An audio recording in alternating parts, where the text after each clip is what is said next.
Bonjour, bonjour chers compatriotes, bonjour à tous ceux qui ont l'habitude de suivre mes vidéos et je vous remercie d'avoir répondu et je vous prie d'inviter le maximum de personnes parce que ce sujet dont nous allons discuter ensemble ce matin et cet après-midi pour ceux qui sont en Europe et au Gabon, en Afrique, c'est un sujet de haute importance s'il vous plaît.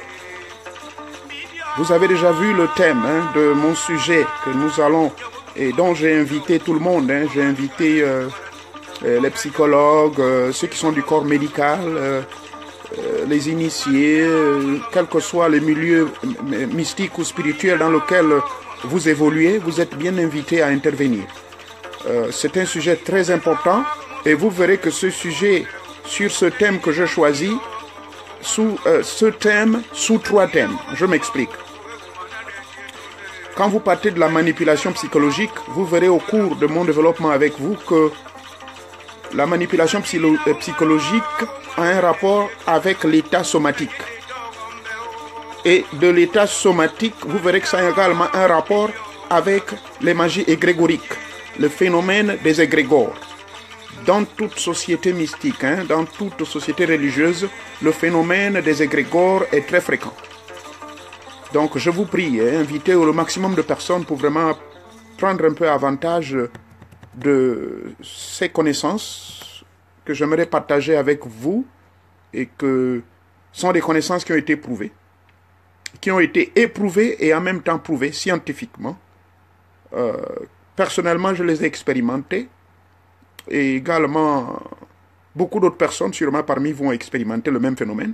Donc nous allons aborder ensemble, d'abord par la définition, et partant de la définition, nous allons voir dans tous les plans que la manipulation psychologique, malheureusement, quand je dis malheureusement, c'est-à-dire que dans tous les plans, les gens sont toujours victimes de manipulation psychologique.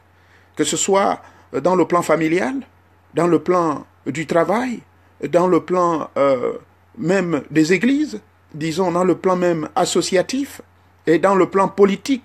Je vais vous amener très loin au XXe siècle. Je vous parlerai d'un certain Hitler, la technique qu'il utilisait pour effectivement avoir des millions de personnes et à cause de qui, je dis bien à cause de qui aujourd'hui l'Allemagne, même s'il y a eu quelques fragmentations, mais a fait que les Allemands aujourd'hui ont un esprit très fort et cet esprit de toujours aller de l'avant, cet esprit de domination, c'est grâce à qui? À un certain Hitler, un nom qui malheureusement n'est pas un nom de bonne mémoire, mais les gens oublient une chose, c'est que ce Hitler avait effectivement utilisé la méthode ou la technique de la manipulation psychologique.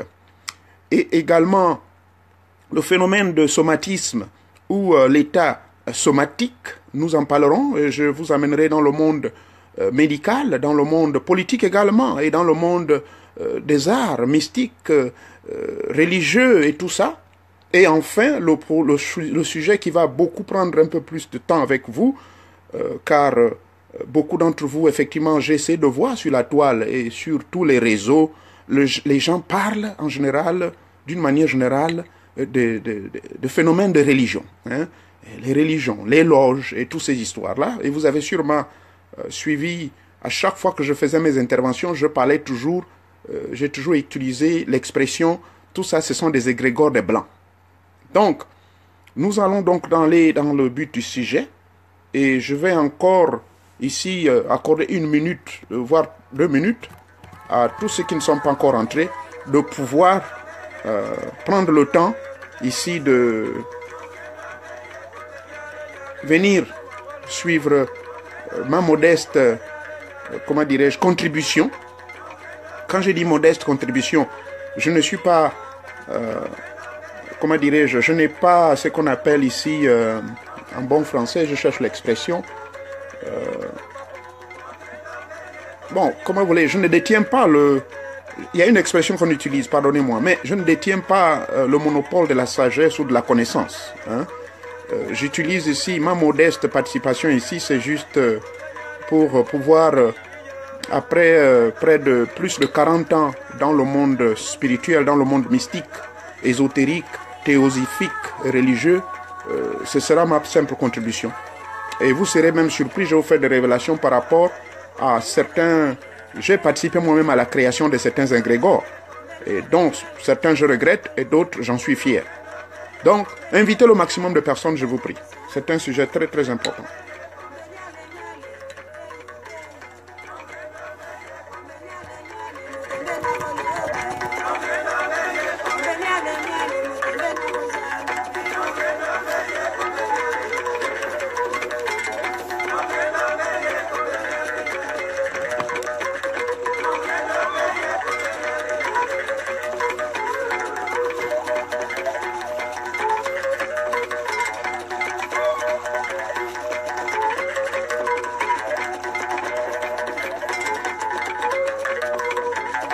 Ben, écoutez, chers compatriotes, merci. Votre humble serviteur, Moreyo Nouvier. Notre sujet, normalement, c'est hier que nous devrions effectivement en parler. Mais vous comme moi, hein, nous étions tous concentrés sur l'essentiel, c'est-à-dire notre président de la République. Et c'est vraiment, comment dirais-je, c'était un événement assez important, pour ne pas dire très important pour tous les Gabonais. Et notamment, nous qui sommes de la diaspora ici, nous attendions avec beaucoup d'espoir, et pour ne pas dire, comment dirais-je, avec beaucoup d'attente, notre président, ben, malheureusement, il a été empêché. Bon, je ne veux pas parler de politique ici, mais c'est juste pour dire que nous tous nous sommes déçus parce que le président n'a pas pu. Merci Early, merci, à vous pareillement Early. Merci beaucoup, merci. Je vous adresse mes meilleurs vœux à vous. Bon, à tous ceux dont je n'ai pas souhaité mes meilleurs vœux 2018, je profite par comment dirais-je, ce live, vous souhaiter à vous et à vos familles bonne heureuse année et les meilleurs vœux pour 2018, santé, prospérité, réussite et surtout prise du pouvoir, car c'est ça l'objectif, qu'en 2018, notre président Ping soit mis là-bas au bord de mer. Et que, nanti de toutes les connaissances que je partage avec vous, vous serez mieux armés pour pouvoir faire face aux agents des ténèbres, pour faire face aux manipulateurs de conscience, pour faire face à tout cela qui, de loin ou de près, vous embrigadent dans des systèmes égrégoriques bizarres, c'est-à-dire dans des systèmes religieux et des loges tout à fait diaboliques.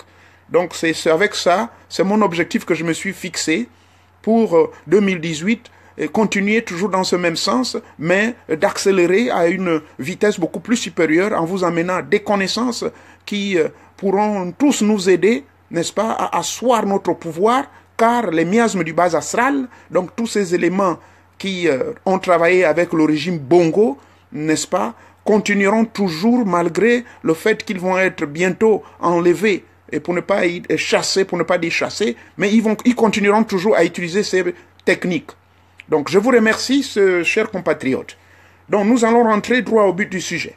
Aujourd'hui donc je vais vous parler de 3 sujets, et sous le même thème de, comment dire, ces 3 thèmes, en fait, vous verrez qu'il y a une corrélation. Merci beaucoup, merci d'avoir fait des efforts de venir ici à ce live Collier, merci beaucoup. Donc, je disais, la manipulation psychologique, je vais vous donner la définition. Ensuite, vous verrez qu'il y a une relation, une corrélation entre la manipulation psychologique et l'état somatique. Qu'est-ce que c'est le somatisme? Je vous amènerai également dans une définition claire. Je vous amènerai pas dans des définitions livresques, pour ne pas dire que étymologiques complexes, mais je vous amènerai dans des définitions expérimentales. C'est-à-dire, j'ai expérimenté cela. Donc, les définitions que je vais vous donner, c'est par rapport à moi, ma propre expérimentation, et aussi par rapport à l'expérimentation de certains patients ou de certaines personnes qui ont été victimes de ces techniques. Et ensuite, je vous amènerai dans ce qu'on appelle les égrégores. Vous avez bien remarqué sur le thème, j'ai mis égrégore avec S à la fin. Oui, effectivement, parce que égrégore, il y en a plusieurs. Il y a des égrégores dites religieuses. Il y a des égrégores dites magiques. Et il y a des égrégores dites même individuelles. Donc nous allons parler de tout cela. J'ai pu quand même retrouver mon vieux document que j'avais écrit en 1979 lorsque j'avais effectivement fait un peu de recherche sur cette affaire des égrégores. Donc nous rentrons droit dans le but du sujet. La manipulation psychologique. En définition, qu'est-ce que c'est une manipulation psychologique?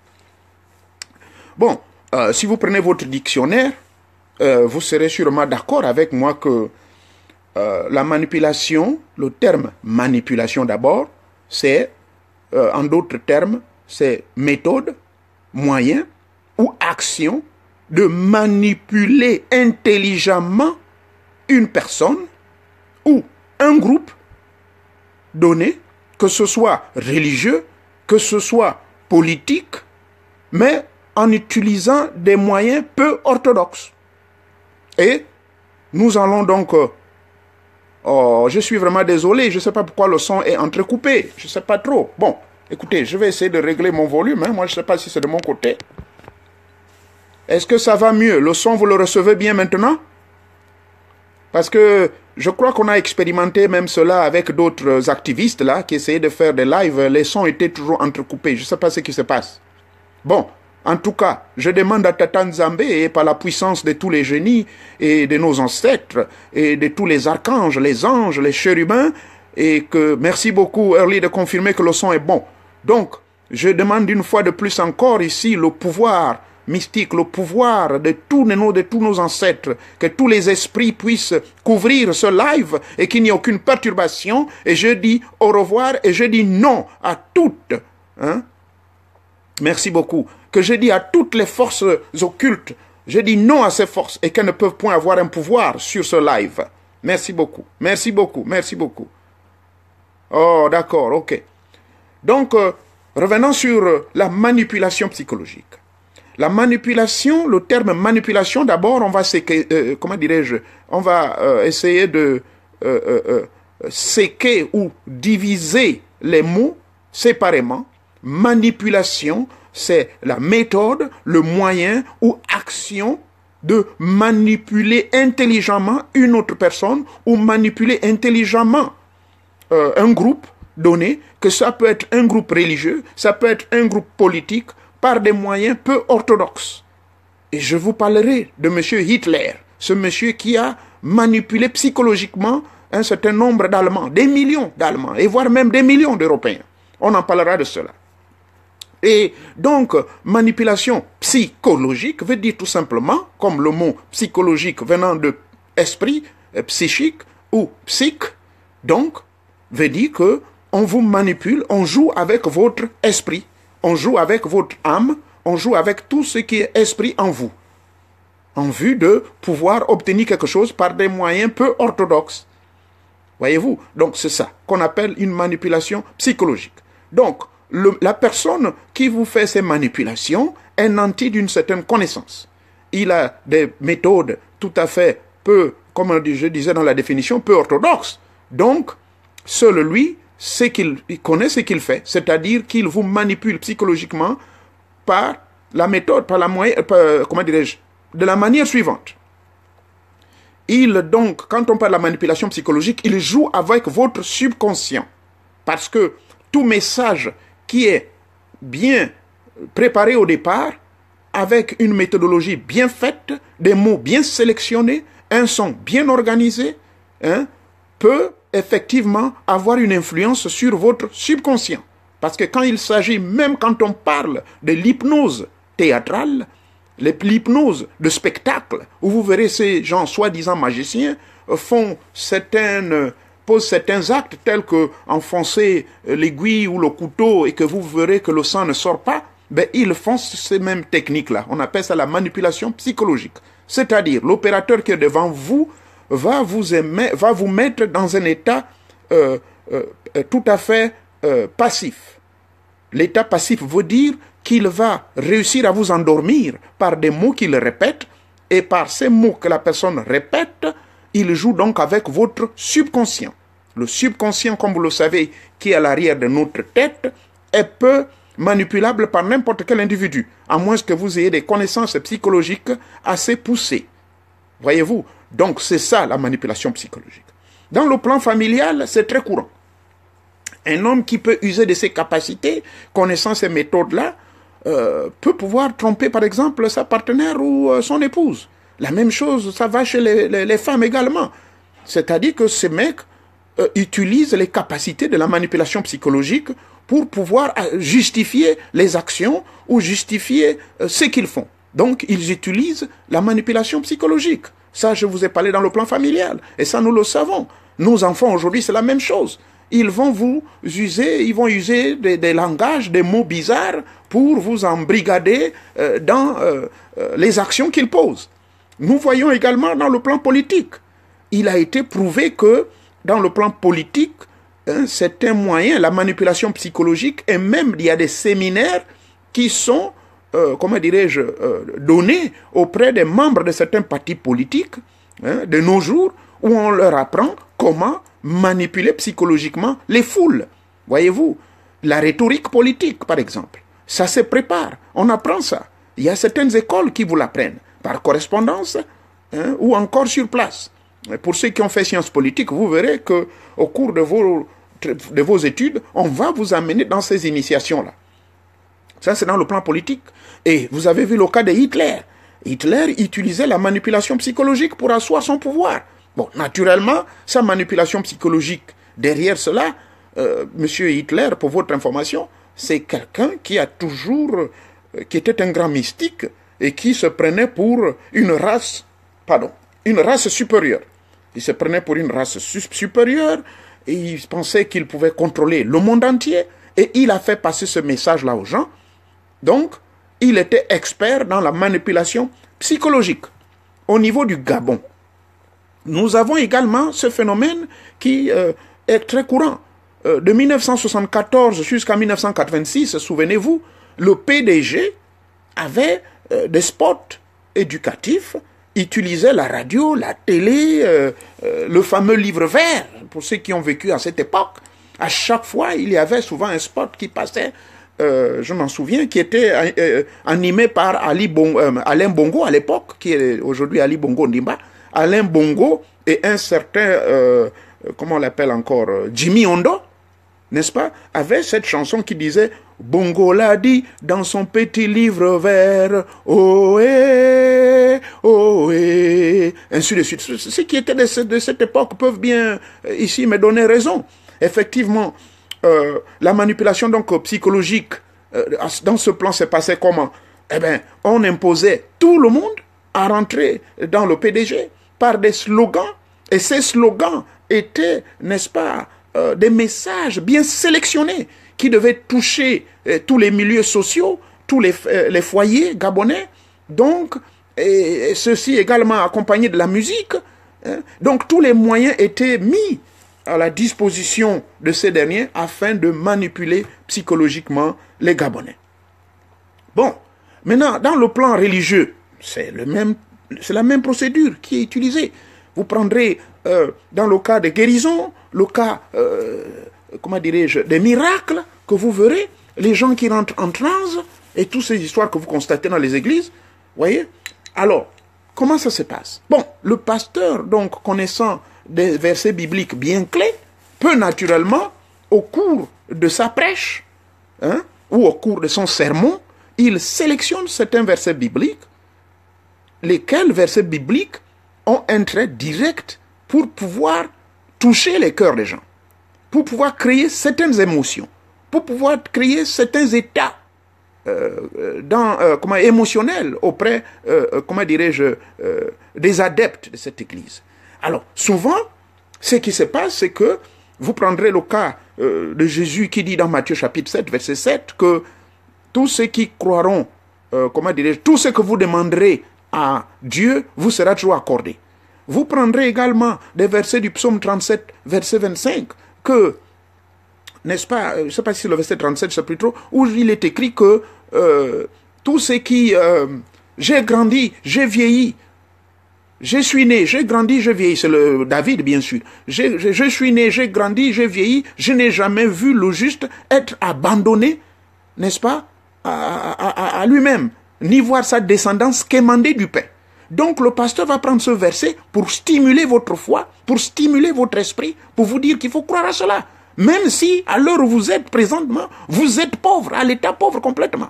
Donc on vient vous pomper ce message-là, vous dire non, il faut croire. Bon, maintenant, le pasteur prie sur vous. Vous êtes bien convaincu que, écoutez, moi je traîne ma maladie, ça fait combien de temps, moi je sais pas.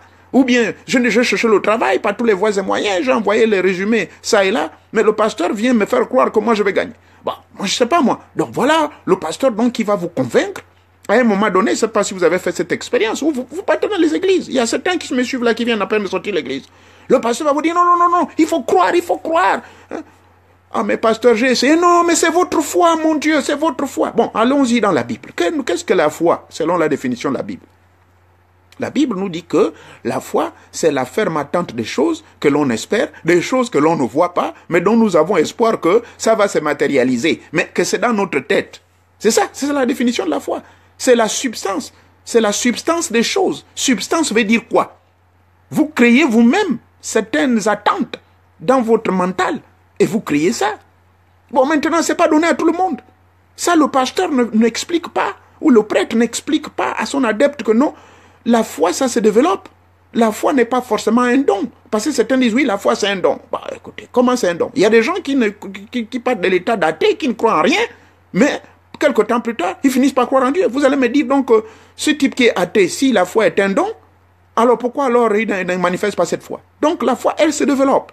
Elle se développe à partir de cet exemples.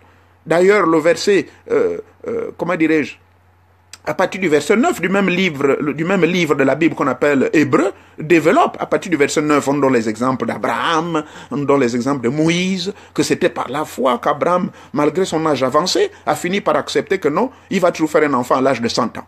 Alors, voyez-vous donc, la Bible est un document, que les religieux me pardonnent ici, mais je parle de manière scientifique. Moi-même, je crois également en Tata Nzambe, mais admettons-le, essayons d'élever le débat dans un plan beaucoup plus spirituellement, dans un plan beaucoup plus intellectuel. Vous serez d'accord avec moi que la manipulation psychologique au sein des églises, elle est faite de manière tout à fait notoire et de manière exagérée. On va parfois jusqu'à vous faire lire certains versets. Je prends l'exemple, par exemple, sur les dîmes. Bon, le frère ou la sœur a ses problèmes financiers. Vous venez lui dire non, il faut offrir tout ce que vous avez. Bon, là, je parle dans le cas des offrandes. Non, mon frère, il faut donner. Bon, je suis d'accord. Puis chéri qui vient de dire la foi déplace les montagnes. Mais cette foi qui déplace les montagnes, elle se développe. Une fois de plus. Vous ne pouvez pas, du jour au lendemain, comme ça, venir avec une foi qui déplace les montagnes. Donc, cet exemple, dans le plan religieux, la manipulation psychologique, elle est utilisée. Elle est tout à fait notoire. On va vous gifler, on va vous faire croire des choses, on va faire brouter l'herbe. Vous verrez dans les machins. Suivez les vidéos, mon Dieu, suivez sur les médias. On montre des pasteurs qui se mettent avec de belles chaussures, marcher sur les dos des gens. On voit des pasteurs qui vont jusqu'à aller manipuler physiquement certains de leurs fidèles, surtout les femmes. Leur faire croire que c'est en touchant certaines parties intimes que Dieu va manifester son pouvoir. Ça, ces femmes qui sont soumises dans ce genre de pratiques-là, vous pensez que c'est quoi? Mais c'est la manipulation psychologique, pure et simple. Vous appelez ça comment? Voilà le nom qu'on donne. Donc, nous allons fermer un peu le chapitre donc, sur la manipulation psychologique, mais nous en reviendrons dans des détails beaucoup plus profonds quand on parlera de phénomènes grégoriques. Nous passons maintenant dans ce qu'on appelle le somatisme. Le somatisme, je ne sais pas si vous avez entendu parler de ce mot, mais en psychologie, puisque je fais psychologie, et ce sont les études que je fais, et par rapport au travail que je fais, le somatisme, en fait, c'est un état, ou c'est une croyance qui, en fait, la plupart des gens croient que toute lésion physique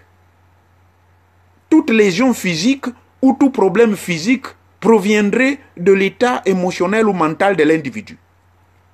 Je me répète, le somatisme, c'est quoi?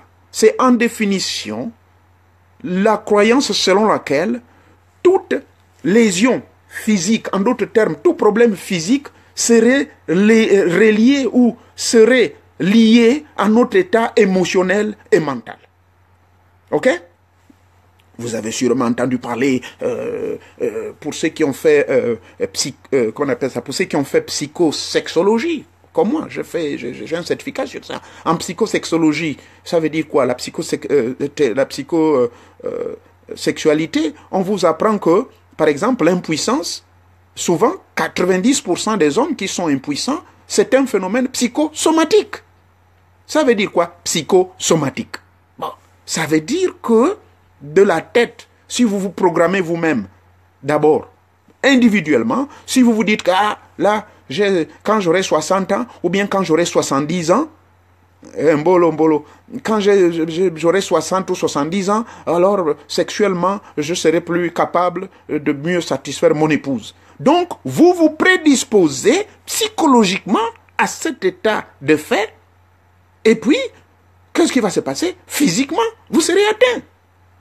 Voyez-vous, c'est pour cela beaucoup de gens, dans la plupart des cas, surtout en Afrique, mais je vous en prie, surtout en Afrique, on croit tellement à des choses qui font en sorte qu'on se retrouve dans un état somatique. Je vous donne un autre exemple. Je n'ai pas dit que ça n'existe pas, puisque la Bible reconnaît ce qu'on appelle la malédiction. vous verrez que dans certaines familles, on vous dira, ah, il y a un mauvais sort qui a été lancé dans cette famille. On a dit que si vous ne faites pas ceci, ou bien si vous passez par là, en tout cas, c'est fini, vous aurez ceci ou cela. Mais dès lors que vous avez accepté, psychologiquement, vous mettez dans cet état, dans cette disposition, vous avez ouvert votre esprit par rapport à cette croyance, mais qu'est-ce qui va se passer? Répondez-moi à la question, qu'est-ce qui se passera? Mais finalement, vous êtes aussi pris à la leçon. Comme le disait un certain philosophe du nom de Pythagore, qui a dit que à tout état de conscience égale à tout état de vie. Donc, en fait, vous devenez ce que vous dites. Vous devenez ce que vous pensez. En fait, vous vous programmez vous-même à être ce que vous voulez. Moi, je vous donne un exemple. Je connais beaucoup d'autres exemples que je peux vous prendre. Bon, je prends l'exemple de M. Barack Obama, celui qui fut le 44e président des États-Unis. Vous savez-vous que ce monsieur, depuis l'âge de 5 ans, dans sa tête, il disait qu'il va être président. Et il a grandi avec cette mentalité. Et de cette mentalité-là, il a poursuivi le même chemin que son père. Il a fait des études sur les sciences politiques. Il a fait beaucoup de choses. Et à la suite de cela, il a écrit un livre qu'on appelle Dioda. On appelle ça...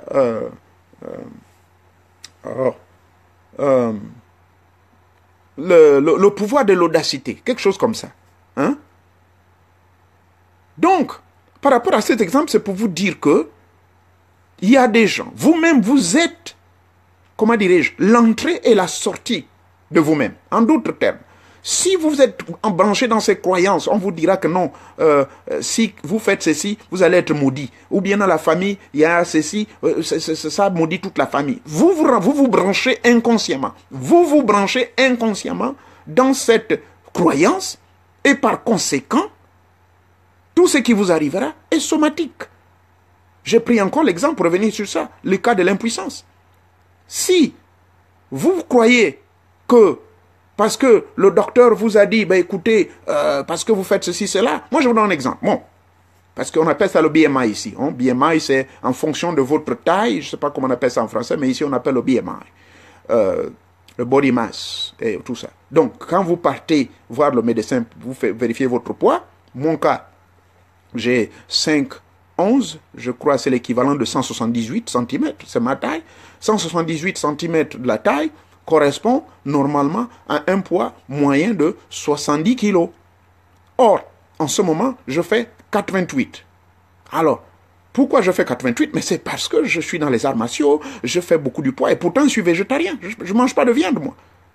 Mais le médecin, je suis allé là, la dernière fois, il me dit, oh, monsieur Nouvier, mais vous prenez du poids. Mais je dis, mais c'est normal. Est-ce que vous avez trouvé de la graisse, du fat? Il dit, non, mais... Je dis, mais vous voulez que je fasse quoi? C'est le volume de mon muscle. Je le développe tous les jours. Je vais à la gym, je fais au moins 2 heures de gym chaque jour. Allié à cela, les arts martiaux, allié à cela, le yoga et tout. Vous pensez que mon corps va être dans quel état? Donc c'est tout à fait normal. Je gagne donc du muscle.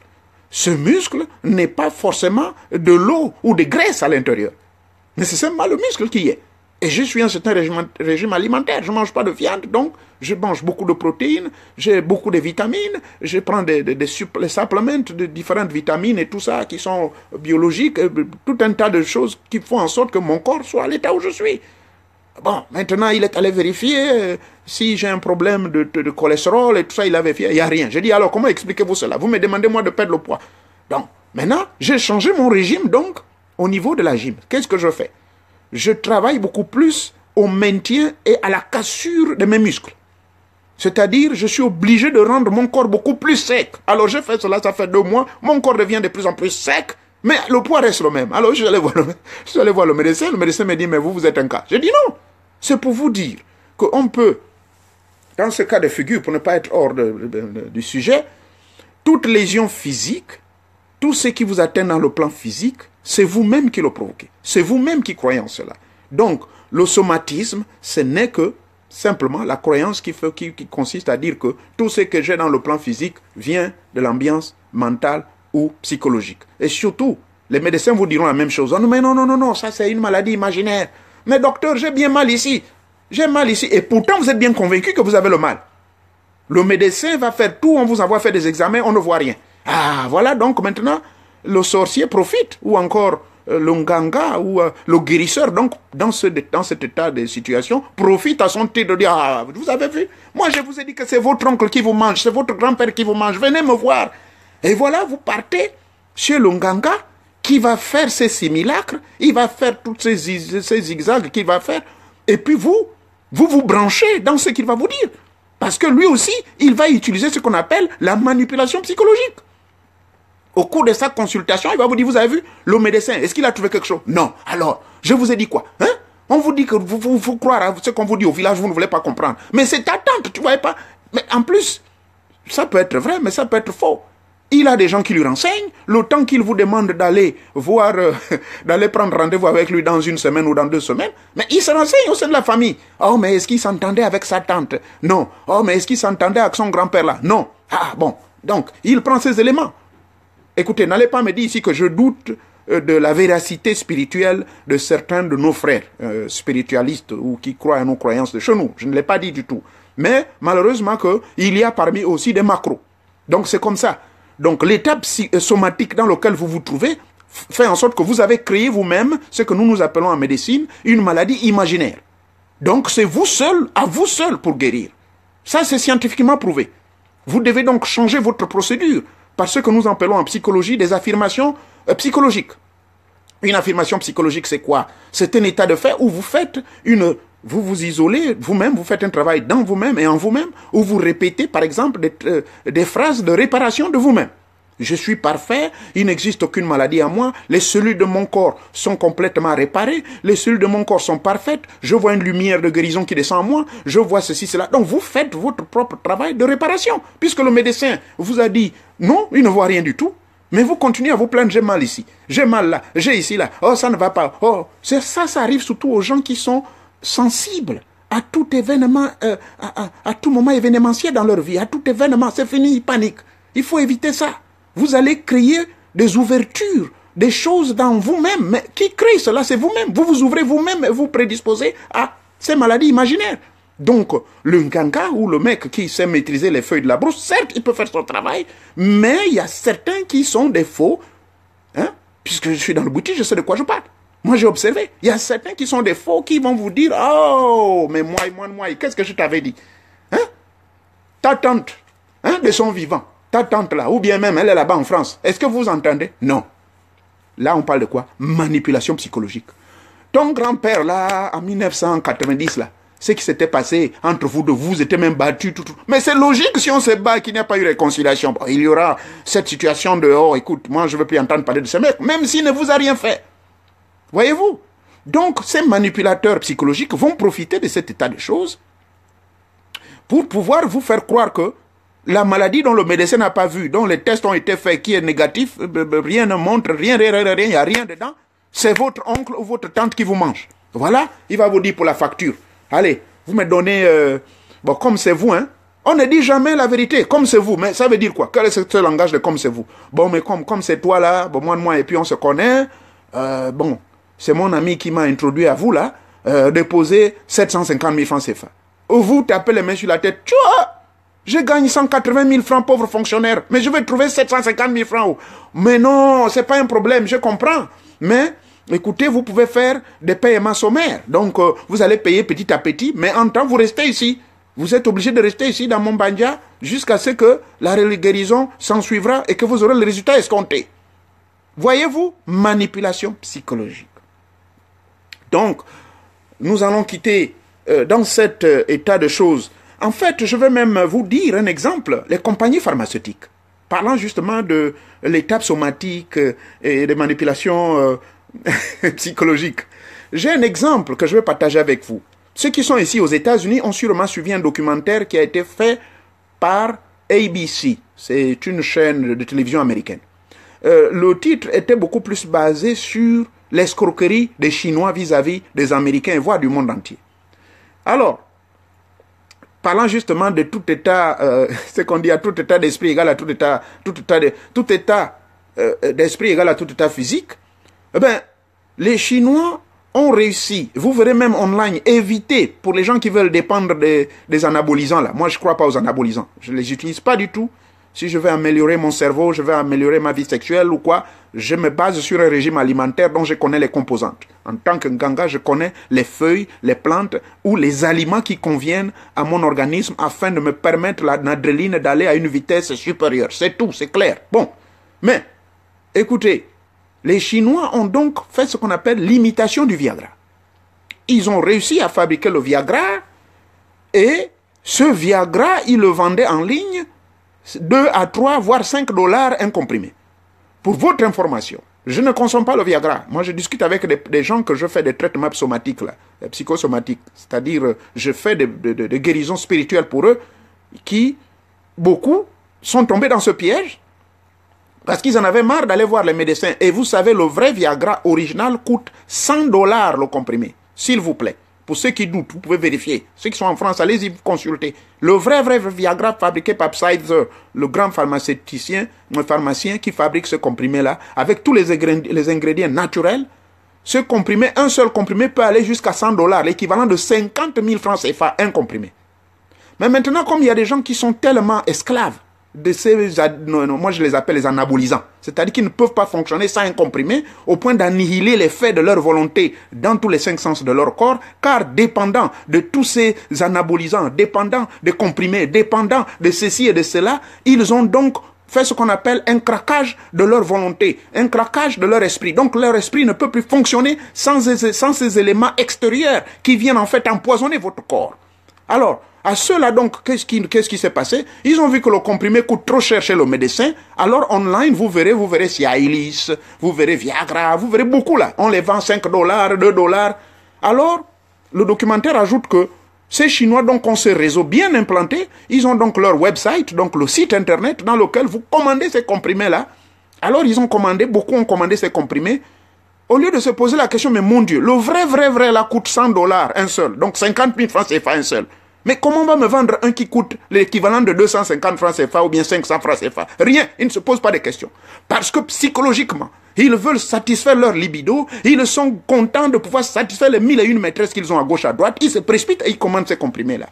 Voilà comment ABC nous a dit que lorsqu'ils ont maintenant examiné de près les contenants, les ingrédients qui sont dans ce fameux comprimé chinois, le Viagra chinois, mes frères et sœurs, c'était tout un scandale. On a découvert que, à l'intérieur de ce Viagra, c'était des lisures de bois. Bon, je ne sais pas si c'est la bonne expression, c'est-à-dire les résidus de bois. Les résidus de bois, s'il vous plaît. Ceux qui font construction des maisons, vous savez de quoi je parle. Ces mêmes résidus ici en Europe, puisqu'ils n'ont pas le bois, en Europe ou aux États-Unis, c'est pas comme chez nous au Gabon. Au Gabon, on utilise le vrai bois pour fabriquer nos tables. Mais ces résidus, vous verrez que c'est un grand marché. Pour ceux qui sont au Gabon, ceux qui ont les ateliers là, de menuiserie, vous verrez que les usures de bois que vous avez, que vous gaspillez n'importe comment là, s'il vous plaît, cherchez. Il y a des grandes compagnies ici aux États-Unis et en Europe qui cherchent à acheter ces usures de bois là. Vous voyez c'est de quoi je parle? C'est l'usure du bois. Donc quand vous faites la scie et tout, ce qui devient comme de la poudre. Et c'est ça là donc que nos amis chinois, dans un sous-bassement, c'est-à-dire une maison en sous-sol, ils étaient en train de transformer cette usure-là en comprimé. Oui, bien empaqueté, bien fait, et ils ont mis ça en bleu. Donc, ils ont réussi à utiliser des composantes, de la matière bleue autour de ça, et en forme du vrai Viagra. Je vais vous dire la relation donc somatique, manipulation psychologique et croyance aiguë. Qu'est-ce que ça veut dire? La croyance aiguë, c'est une très forte croyance, en fait, qui vient de vous-même. Vous avez tellement confiance en quelque chose que ce que vous croyez se matérialise et le miracle se passe. La même chose quand vous croyez à ce que le pasteur vous dit. Au nom de Jésus-Christ, au nom de Jésus-Christ. Moi, je te dis, tu es guéri. Jésus a fait marcher les gens. Jésus a marché sur les eaux. Jésus a fait... Mais vous êtes tellement imbibé de ces déclarations qu'à un moment donné, ça vous met dans un état transique et le miracle se produit. Donc c'est la même chose pour ces consommateurs de Viagra. Quand ils ont reçu, oui, la sciure de bois, c'est exactement ça. Quand ils ont donc consommé cette sciure de bois, donc le Viagra en forme de sciure de bois, online, vous voyez quoi? Ils ont eu les mêmes résultats qu'ils avaient avec le vrai Viagra original. Vous allez me dire, mais comment un sciure de bois va donc guérir quelqu'un, lui permettre la force de bander? Mais c'est tout simple. C'est ce que je viens de vous dire. Qu'à tout état de conscience égale à tout état de vie.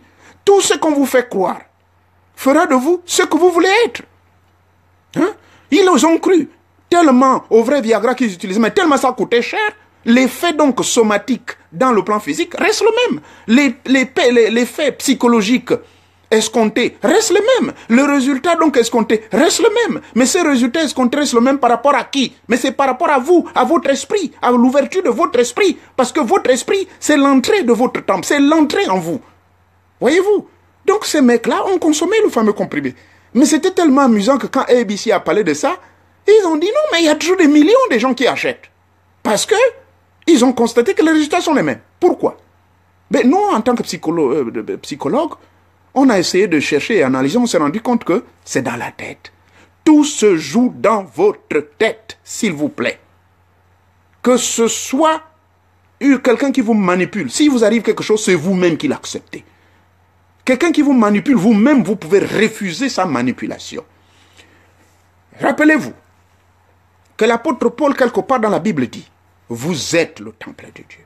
Le temple de Dieu n'est pas fait de main d'homme. » Il voulait dire par là que les temples, vous allez crier Alléluia à gauche, à droite. Ce n'est pas ça. C'est lui-même. Vous voulez me dire qu'il est contradictoire? Non, il n'est pas contradictoire. Hein? Bon, non, maman, je vous dis, que ce soit un bois stimulant pas, ça n'a rien à voir. Je vous dis la vérité. Je vous dis la vérité. Ce n'était pas un bois stimulant. Ça a été prouvé que c'est les sciures des bois, de n'importe quel bois, ils ont pris ça à gauche, à droite. C'est un problème, comme je disais plus chéri, c'est un problème psychologique.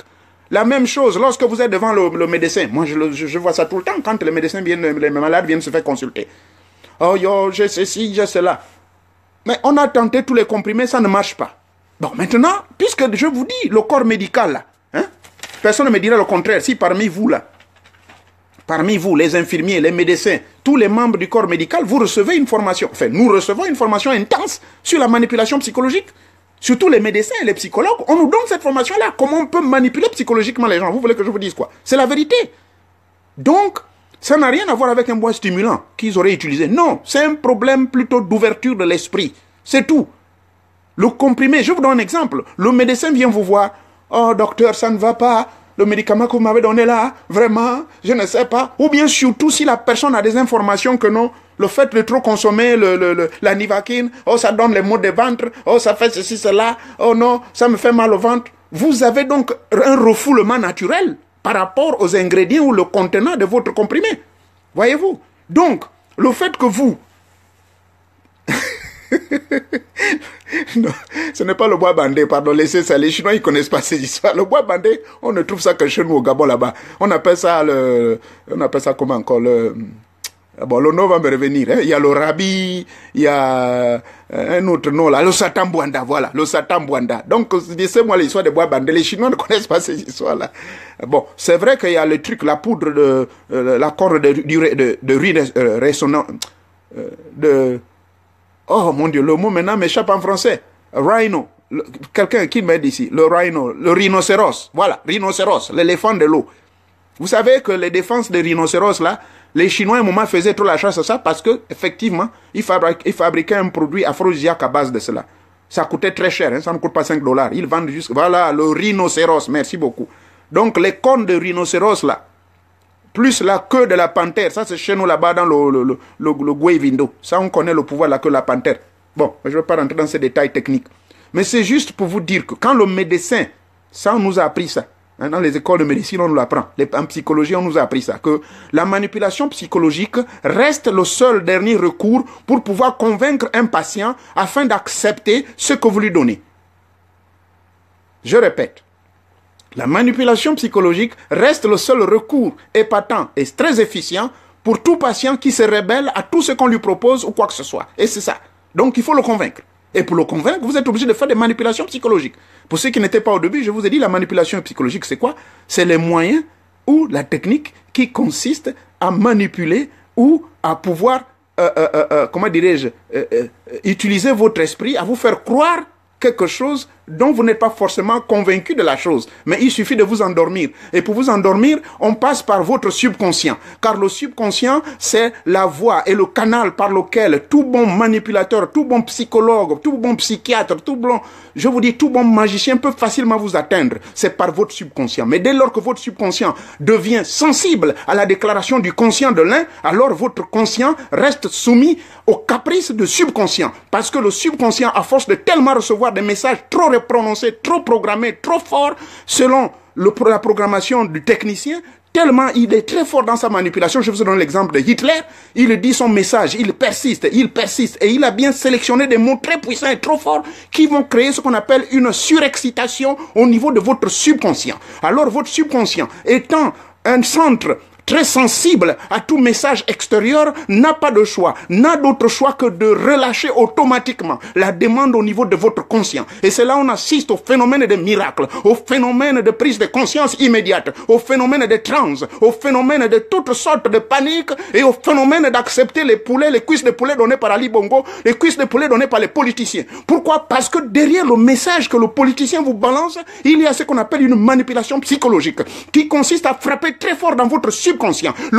D'abord, votre conscient à l'état normal, vit dans un état de pauvreté, vit dans un état de manque. Par exemple, le cas du Gabon, les Gabonais souffrent, il n'y a pas le travail, il n'y a pas de la nourriture, il n'y a pas ceci ou cela. Alors quand le politicien manipulateur de conscience arrive, il vous fait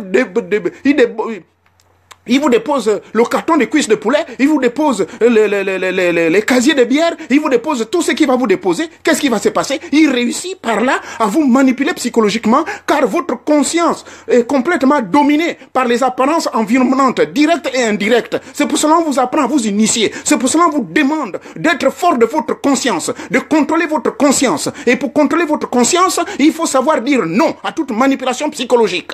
Mais quelles que soient les conditions X ou Y, vous ne devez pas accepter.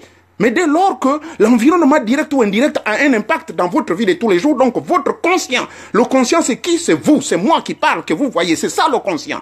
Donc l'opérateur, c'est-à-dire le manipulateur conscient, le manipulateur psychologique qui est le politicien, le religieux, ou le prêtre, ou le magicien, ou qui que ce soit, il connaît très bien ce qu'il fait. Il va donc manipuler votre subconscient. Et le subconscient, je vous dis, dans la division,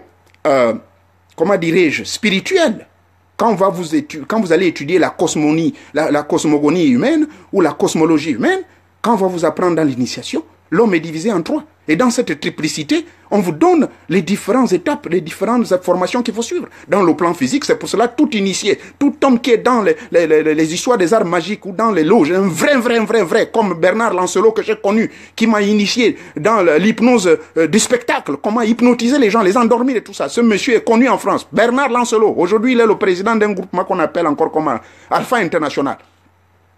Ce type était dans les arts martiaux. Le point que je voulais dire, c'est quoi? Voilà pourquoi il est recommandé, quand vous êtes dans les arts mystiques, dans les arts spirituels, vous vous initiez.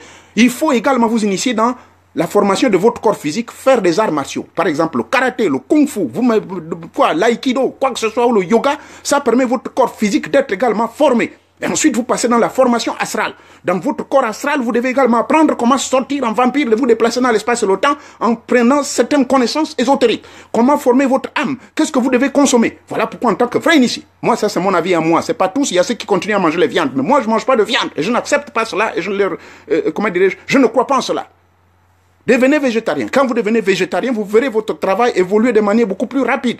Bref, pardonnez-moi, j'étais un peu emporté. Donc c'est pour vous dire, même les médecins le font. Le médecin vous fait montrer le comprimé comme ça. Voilà, vous avez tout tenté, la Nivaquine, ça n'a pas marché, cela. Voilà, je vous présente, prenez ce comprimé. Qu'est-ce que vous faites? Vous vous mettez dans une disposition psychologique. Vous vous mettez dans un état d'acceptance. Vous l'acceptez. Mais dès lors que vous l'acceptez, vous ouvrez votre esprit. Vous ouvrez toutes les cellules de votre corps. Vous ouvrez votre moi. Et dès lors que vous l'ouvrez, vous acceptez. Et l'effet escompté va être immédiat. Parce que le médecin va vous convaincre que, bon, écoutez, vous avez essayé la nivaquine, vous avez essayé la kropotkin, vous avez essayé ceci, mais ce comprimé est le dernier comprimé qui a été mis en place. Un comprimé qui est capable de créer tous les miracles. Un comprimé qui est capable de vous faire marcher. Ce comprimé est capable de vous permettre de bander, pardonnez-moi, de vous permettre de faire ceci, cela. Alors qu'est-ce que vous faites? Vous croyez automatiquement, surtout si vous êtes plein de désespoir. Donc, les médecins, les psychologues, les experts en toutes sciences avancées reçoivent la formation sur la manipulation psychologique. Là, j'en ai terminé sur ce sujet. Allons-y maintenant dans les égrégores. Parce que ce sujet encore va nous prendre une demi-heure. Qu'est-ce que c'est l'égrégore?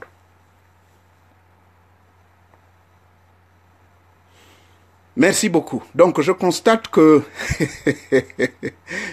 je suis en train de lire les commentaires. Donc, je constate que pour le moment, il n'y a pas une opposition à ce que je dis. C'est que vous êtes tous d'accord. Vous avez tous dit bassé. Merci beaucoup. J'apprécie cela.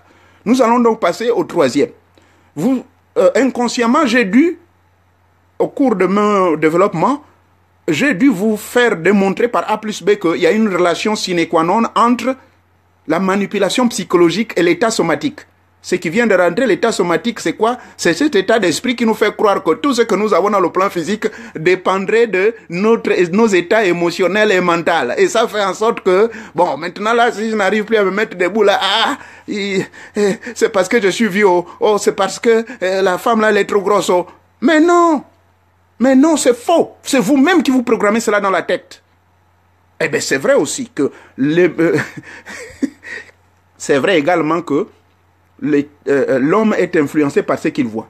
Donc les 5 sens que nous avons dans notre corps ont un rôle très indispensable. S'il y a une odeur nauséabonde, s'il y a vous présentez un physique bizarre, un type qui est gros, tout vilain, tout ça devant vous, un gros nez, bon, si cette femme-là est habituée à voir un mec qui est beau, élégant et tout, vous constaterez que sa libido va baisser. Elle va être complètement débranchée sexuellement. La même chose pour l'homme. La femme qui est devant vous, c'est une grosse pétasse. Pardonnez-moi, je ne veux pas insulter les gens ici, là. Bon, mais c'est des faits scientifiques, c'est vérifié. Que l'homme ou l'homme avec grand H, c'est-à-dire femme comme homme, est souvent influencé par l'apparence. Cette apparence peut vous déclencher un dégoût ou peut déclencher l'envie ou le goût. Clair et net, on n'en discutera pas sur ça. Revenons maintenant donc sur le troisième point qu'on appelle égrégore. Le mot égrégore vient du latin gregarius.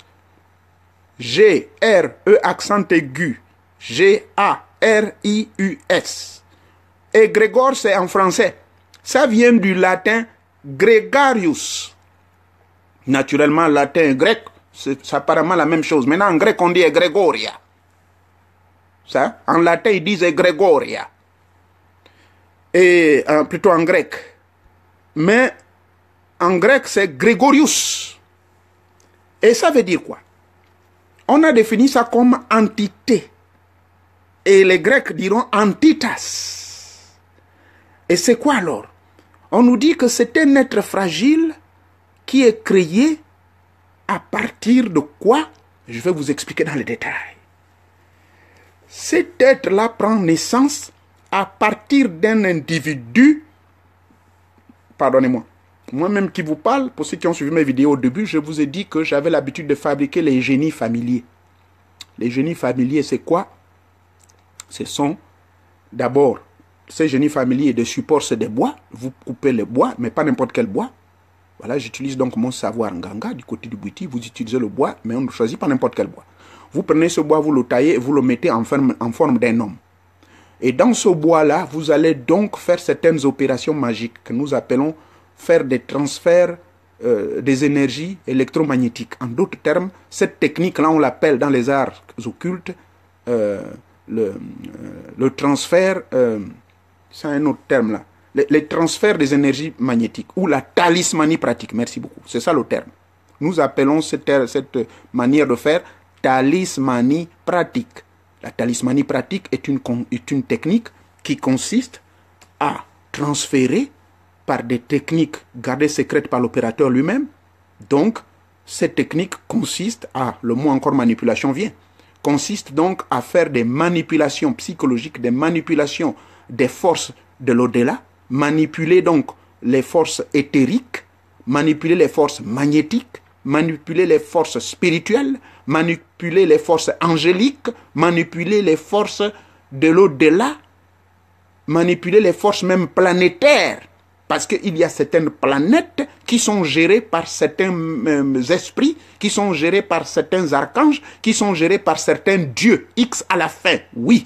La Bible, dans le psaume 115, dit bien qu'il y a plusieurs dieux, mais qu'au-dessus de tous les dieux, il y a Tatan Zambé, créateur de tout, de lui proviennent tout et de lui vient de tout, parce qu'il délègue ses pouvoirs.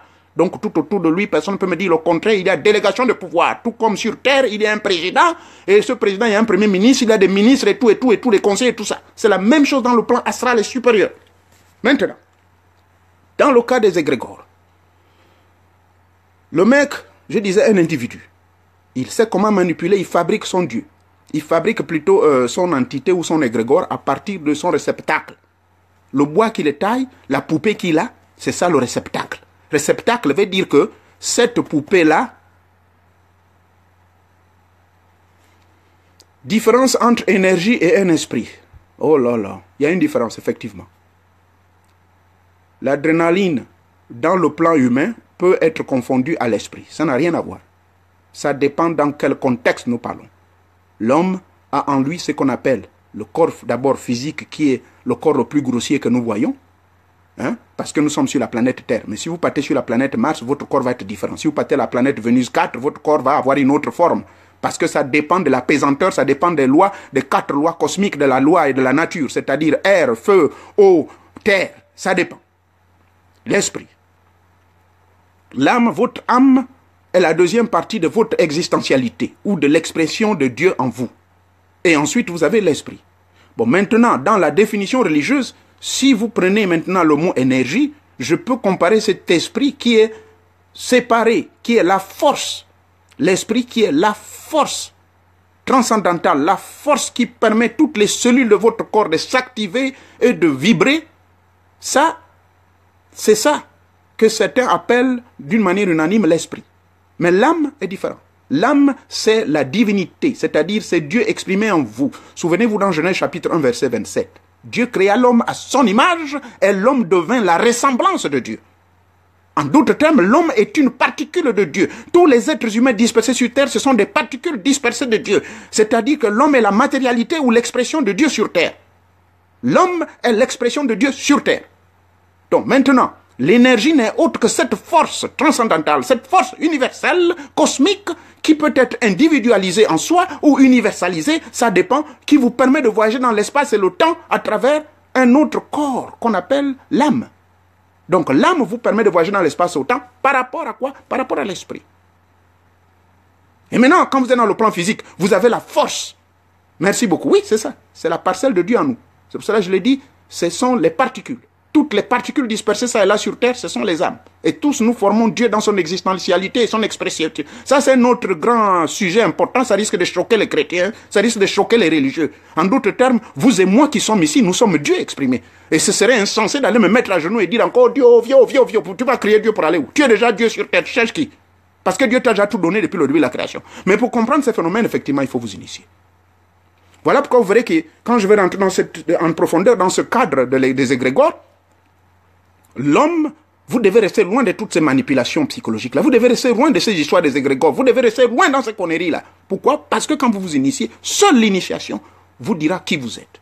Et ensuite, quand vous vous initiez, personne ne vous manipule. Ça dépend du moyen par lequel vous vous initiez. Parce que c'est l'initiation qui vous déclenche. Cette aventure dans l'espace et le temps, vous amenez vers où vous veniez, vous, qui vous êtes, vers où vous partez. Et en un autre terme, qui vous êtes dans cet univers. La religion ne vous le dira pas. La magie ne vous le dira pas. Non. Il n'y a pas de problème, j'attends. À la fin, il vaut mieux me poser la question pour que je ne puisse pas me disperser ici. Donc, égrégore, disais-je, ça part d'abord de manière individuelle et de manière dans le groupe. Dans le groupe, je vous donne un autre exemple. En 1992, j'avais créé un groupe appelé Orseok. Orseok veut dire l'ordre de recherche ésotérique occultiste. Et là-dedans, j'ai donc eu l'idée de pouvoir, effectivement, comme je partage avec vous, beaucoup de gens m'ont dit, ah mais monsieur Nouvier, mais vraiment avec toutes les connaissances que vous avez là, ensuite on voit les miracles que vous opérez, vous priez pour les chrétiens au nom de Jésus, les miracles se produisent, vous priez pour les musulmans là, on voit les miracles, mais mon Dieu, mais non, faites quelque chose. Et c'est comme ça que j'ai eu l'idée de créer l'OCEOC. J'ai eu 248 membres à l'époque, jusqu'au Congo j'en ai des membres. Bon, malheureusement j'ai quitté le Gabon, je suis venu ici, je vérifie, il y a certains qui continuent à faire nourrir mon égrégore, pour la définition de l'égrégore. Il n'y a que 97 qui restent. Et ça me fait peur. Je vais vous expliquer pourquoi. Quand vous vous mettez à créer un égrégore, bon, Pulchérie, on n'a pas dit ici qu'on veut être Dieu avec le grand D, comme vous l'avez écrit. Lisez encore la Bible. La Bible dit qu'il y en a plusieurs dieux. Ok? Mais que tous ces dieux sont sous la dépendance du Dieu suprême, Tata Nzambe. Mais que Tata Nzambe n'a pas le droit, il n'a pas besoin d'intervenir dans les affaires des hommes. Il y a autour de lui ce qu'on appelle des dieux. Ils sont délégués. Si vous voulez encore terre à terre en d'autres termes, les anges que vous voyez sont des dieux. Puisqu'il y a des gens qui créent des religions à partir d'eux. Les archanges sont des dieux. Les génies sont des dieux. Car ils deviennent très puissants. Les gens comme Jésus, tous ces gens-là, Jésus-Christ, devient des dieux parce qu'il a été tellement vénéré que son égrégore devient très puissant. Et c'est de là où je parle de l'affaire de l'égrégore là. Les gens comme Bouddha, Bouddhadi Dharma, Gautama, fils de Krishna et de Vika. De Vika et de Krishna. Quand vous lisez l'histoire de Devika et de Krishna, un enfant leur est né. Je vous salue, Krishna, plein de grâce. Et un enfant va leur être né, Gautama. Et cet enfant va être abandonné dans un orphelinat, quelque part, élevé par les grands maîtres. Tous ceux qui ne font pas d'enfants, qui méditent jour et nuit. Vous partez en Égypte, vous verrez encore le cas d'Isis et Osiris. Un enfant est né, et cet enfant encore de manière miraculeuse. Donc toutes ces similitudes de ces enfants, vous verrez que ça va de pair avec l'histoire chrétienne de Jésus-Christ et de comment il s'appelle, de Marie et de Joseph. Donc ne nous embrouillons pas dans le sujet ici. Je répète encore, nous sommes des dieux. Parce que nous sommes des fragments divins. Genèse chapitre 1, verset 27, chapitre 2, le verset 7. Je ne viens pas ici pour faire perdre la foi aux gens, mais au contraire pour vous encourager à comprendre votre divinité, à vous faire comprendre que vous n'avez pas besoin de trop dépendre du pouvoir de quelqu'un d'autre, que vous n'avez pas besoin d'être manipulé par un pasteur ou un prêtre, parce que le pouvoir que le prêtre a, le pasteur a, ce même pouvoir, vous l'avez en vous. Vous comprenez? Vous avez ce même pouvoir, mais c'est parce que nous sommes dans... Moi, je ne le suis plus. Certains d'entre vous, d'entre nous, vivent encore dans cette ignorance et l'esprit de dépendance. Parce que dès lors que tout le monde réussira à avoir cette prise de conscience collective, individuelle d'abord et ensuite collective et universelle, vous verrez que toutes ces histoires des églises n'existeraient plus. Parce que Paul a été très clair dans ses écrits. Paul a bien dit que l'église ou le temple n'est pas fait de main d'homme, mais que dans le livre de Corinthiens, je crois, chapitre 7, il dit bien que le temple de Dieu est en vous. Vous êtes le temple de Dieu. Votre temple est en vous. Et que vous devez être le gardien de votre temple. Vous êtes la porte de votre temple. C'est vous qui allez tolérer que le démon ou le diable rentre en vous. Par vos négativités, vous accepterez que les esprits étrangers rentrent en vous. Et que Dieu peut rentrer en vous, ou l'Esprit de Dieu peut rentrer en vous. Donc, je n'ai pas dit ici là que nous sommes le Dieu suprême Tata Nzambe. Je dis nous sommes une expression de lui. Nous sommes une particularité, nous sommes une particule de lui. En d'autres termes, nous sommes des petits dieux. Ça veut dire qu'on n'a plus besoin d'encore aller chercher quoi? Chez Dieu, chez qui? Égrégore. Donc, dès lors que l'égrégore est formé, je disais, sur mon exemple, j'ai fait une petite note, ça date de 1992. Alors on disait que comment l'égrégore se crée? Je disais que l'égrégore c'est cette entité qui se crée à partir d'un individu ou bien à partir d'un groupe. Donc vous êtes 2, 3, 4, en d'autres termes soyons plus clairs. Voilà comment même l'église chrétienne a pris jour. Un certain Paul, c'est lui qui a créé le christianisme à Antioche, dans l'actuelle Turquie. C'est lui, Paul, on l'appelait Saul de Tarse. Comment Paul a fait? En l'an 65 de notre ère, date exacte qu'il créa le christianisme. Comment il a fait? Il s'est retrouvé avec Jean, Pierre et bien d'autres. Alors, ils ont fait le même phénomène. Vous verrez dans le livre des Actes des Apôtres, on parle du cercle. Les gens sont assis, ils créent un cercle. Et ils invoquent l'Esprit, le Saint-Esprit. Bon. Quand les gens s'associent en groupe, ou en individu ou en groupe, et qu'ils font un programme, le programme passe comment? Je vais vous expliquer un peu dans certains détails comment le programme est fait. Et on choisit un thème sur lequel il faut prêcher. On choisit des techniques qu'il faut utiliser pour mieux atteindre les esprits fragilisés ou les âmes fragilisées. Donc les hommes qui sont victimes des problèmes de l'environnement direct ou indirect, ceux qui ne se retrouvent plus, qui ne savent plus où il faut aller. Il faut trouver des voies et moyens, donc il faut trouver un message pour cela. Donc, je répète, qu'avant de pouvoir créer votre égrégore, qui est une entité, qui est un esprit réel, lequel, aujourd'hui, par exemple, Jésus-Christ est une égrégore ou entité. Les musulmans, avec leur Dieu Allah, leur égrégore est là, ça existe, c'est un esprit bien puissant qui est là. Chez les bouddhistes, c'est pareil. Dans n'importe quel mouvement religieux, je vous dis que l'égrégore, c'est cette entité-là que tous les hommes vénèrent. Par exemple, l'égrégore chez les témoins de Jéhovah, ça s'appelle Jéhovah. C'est un égrégore. Parce que en 1862, Charles Taze Russell s'est assis avec un groupe qu'on appelle le groupe des étudiants de la Bible et ils se sont entendus, ils ont dit, bon, nous on va utiliser notre thème. Le thème c'est quoi? L'enfer n'existe pas. Voilà comment les témoins de Jéhovah ont commencé leur mouvement. J'ai le livre avec moi sous les yeux. Alors, dans leur thème, donc comme je disais, pour pouvoir créer cet égrégore, il faut choisir quelqu'un qui est très éloquent, quelqu'un qui a un charisme très puissant, quelqu'un qui connaît les sciences psychologiques, comment manipuler les esprits des gens, quelqu'un qui a des connaissances ésotériques, quelqu'un qui connaît les lois magiques, quelqu'un qui connaît les arts, quelqu'un qui connaît qui sont les anges, Dieu et toutes ces histoires-là, quelqu'un qui connaît les forces qui régissent l'univers, quelqu'un qui connaît... En un mot, il faut vraiment quelqu'un de très charismatique dans tous les plans. Je dis bien dans tous les plans. Il doit maîtriser la mathématique, il doit maîtriser l'astronomie, il doit maîtriser l'astrologie, il doit maîtriser, comprendre les mécanismes de la maladie. Et ensuite, il doit être un bon sociologue. Et ensuite, il faut passer au phénomène de pouvoir identifier les esprits fragilisés.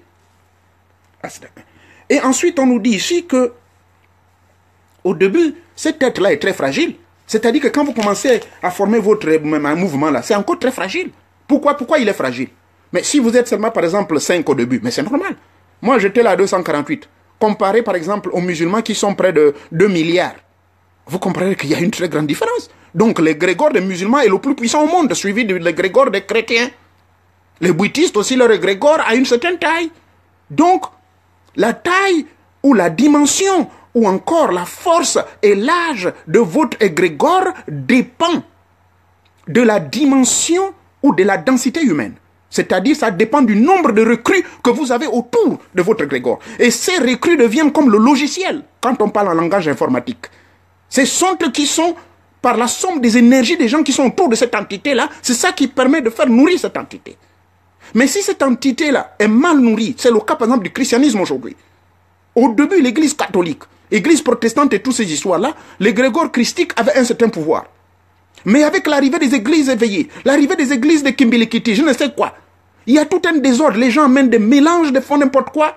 Du coup, je vous dis que l'égrégore christique est en train de se fragiliser. Voilà pourquoi beaucoup d'églises, vous allez crier, les miracles ne se passent même plus à cause des gourous. Les gourous, c'est qui? C'est lui le leader, c'est-à-dire c'est lui qui est au niveau de la tête de l'église. Alors, donc, cet égrégore, c'est quoi? C'est ce qu'on appelle l'inconscient collectif. Il y a ce qu'on appelle l'inconscient collectif, et cet inconscient collectif va donc passer à la création du symbole défini par le groupe de fils, c'est-à-dire l'initié qui va créer son groupe. Il va donc... Tout ce que je vous dis là, c'est ce que moi j'ai fait en 92. Et maintenant, il faut donc passer par ce qu'on appelle ici, comment on appelle ça? Le rituel. Parce que le rituel est la clé même fondamentale dans ce contexte égrégorique. Je vous dis, le rituel est très important parce que le rituel est le fondateur du mouvement sans lequel l'entité ne peut pas fonctionner. Et, règle numéro 3, de quoi se nourrit donc cet égrégore? Une fois l'égrégore est créé, il faut savoir le nourrir. Bon, on le nourrit de différentes manières. Les prêtres du culte ou les pasteurs du culte, ce sont eux, donc les leaders de ces religions, ce sont eux qui seront chargés de canaliser les énergies de l'égrégore et en les dirigeant les différents courants énergétiques. Donc, en d'autres termes, les chefs qui sont à l'église là, donc les pasteurs ou les prêtres, ces gens-là constituent le personnel d'encadrement. Et en tant que personnel d'encadrement, ces mecs-là donc dégagent une certaine énergie. Ils dégagent un certain magnétisme. Mais dans le cas des égrégores magiques, il y a donc ce qu'on appelle les médiums, les intermédiaires entre le sacré et le profane. Donc comment, je me répète encore, comment donc ces égrégores se nourrissent? Ces égrégores se nourrissent de l'énergie dégagée par les chefs auprès des dépendants, donc les disciples, vous qui êtes là, assis, là, en train d'écouter le message. C'est comme ça l'égrégore là se nourrit. C'est à l'échange de ceci que l'égrégore se nourrit. Une fois de plus, cet égrégore, c'est quoi? C'est l'entité. C'est une énergie. C'est l'antitas. Ok? C'est un être réel. Si vous voyagez dans l'espace ou le temps, vous verrez, il y a des gens qui disent, oh, yo, je fais ce qu'on appelle le NDD. Ici, aux États-Unis, NDE veut dire The Near Death Experience. Near, pour N, Death, D, E, Experience. C'est-à-dire les gens qui sont tombés dans le coma, et quand ils tombent dans ce coma, ils voient Jésus. Mais Jésus qu'ils voient là, c'est qui? Mais c'est normal. C'est ce Jésus, c'est cette entité-là que les humains ont créée depuis l'Empire romain. C'est ça. Ce n'est pas un être humain, c'est une énergie, c'est une entité. Donc, vous voyez, c'est comme ça se passe. Cette entité, bel et bien, donc, toute religion organisée, toute société magique secrète, toute loge sur terre, crée cette énergie. Je vous ai déjà dit depuis le début, je ne vais plus revenir là-dessus, comment on fait pour créer cet égrégore-là, comment on fait pour créer cette entité. Il faut avoir certaines capacités, ce n'est pas n'importe quel niacoin qu'on doit prendre pour faire ça. Il faut être un nanti de bonnes connaissances fondamentales. Il faut être un bon manipulateur de conscience, un bien bon manipulateur psychologique. Il faut connaître des phénomènes psychosomatiques. Et il faut connaître les failles de la société. Il faut connaître la sociologie, c'est-à-dire les mots qui minent la société. Il faut connaître tout ça. Quand vous vous préparez à pouvoir créer votre groupement, votre religion, votre secte, je ne sais quoi, afin d'activer et de créer dans le plan invisible votre entité. Donc, c'est pour vous dire en d'autres termes, quand vous entendez, oh, je m'avais à l'église du sabbat, oh, l'église du sabbat, là, dans le plan éthérique du Gabon, a une entité qu'on appelle église sabbat. C'est une entité, c'est un égrégore, c'est un esprit qui existe bel et bien, créé par des hommes qui se sont associés, qui se sont entendus. Parce que je vous expliquais au début, ils ont choisi le cadre, ils ont choisi le nom de leur machin, de leur égrégore, ils ont donc sélectionné qui doit être le chef de file, qui doit avoir toutes les connaissances possibles, donc je ne vais pas revenir là-dessus. Maintenant, le problème, il y a les gens qui sont dans ces milieux-là, il y a des gens qui deviennent des victimes. Les victimes des égrégores, c'est qui? Ce sont les gens qui commencent à trahir le secret de l'Église. Les gens qu'on appelle, en d'autres termes, qu'on exclut. Je ne vais pas citer le nom des églises. Il y a un frère là qui me suit ensemble, qui est là. Je garde l'anonymat. Il sait de quoi je parle. Je prends le cas, par exemple, des témoins de Jéhovah. Je vous dis que cet égrégore ne badine pas. Parce que je connais des gens qui étaient là-dedans. Qui, au sortir, lorsqu'ils ont été exclus, mais mon Dieu, l'égrégore se fâche, c'est-à-dire, souvenez-vous que chez les témoins de Jéhovah ou bien d'autres religions, ils disent bien que le Dieu que nous adorons, c'est un Dieu jaloux. Un Dieu qui n'acceptera pas que vous vous mélangez avec d'autres connaissances. En se contredisant avec ce que Paul, le fondateur du christianisme, a dit dans 1 Thessaloniciens 5, verset 21, que je ne cesserai de vous répéter aux les chrétiens qui me suivent. Ce verset dit bien ceci. Toute connaissance qui vous est proposée, examinez diligemment, examinez avec attention, retenez ce qui est bon et rejetez ce qui ne vous convient point. En d'autres termes, ce qui ne va point pour votre développement ou avancement spirituel. À quoi vous casser la tête à continuer dans un milieu où les gens continuent à crier comme des fous au point où vous vous attrapez des maux de tête. Je parle ici des églises dites éveillées. On crie alléluia, alléluia. Mais qui vous a dit que Dieu a besoin de tout ce bruit?